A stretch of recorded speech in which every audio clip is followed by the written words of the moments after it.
Io guardo dei Filippi, io volessi trovare pace. Io volessi trovare pace, ma una pace senza morte. Una, mi sa tanta porta, sarebbe per campare. Sarebbe una mattina di primavera, e arrivasse fino alla sera senza di serrata là.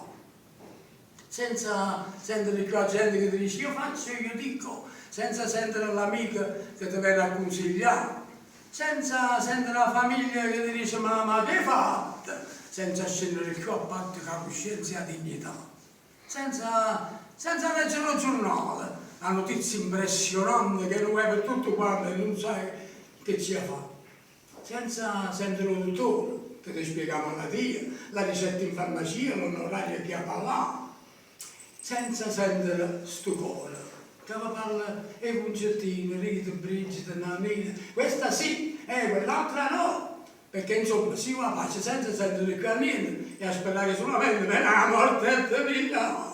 No, io volessi trovare pace, ma una pace senza morte. Una, mi sa tanta porta, sarebbe per campare, sarebbe una mattina di primavera e arrivasse infine a sera senza di serrata là.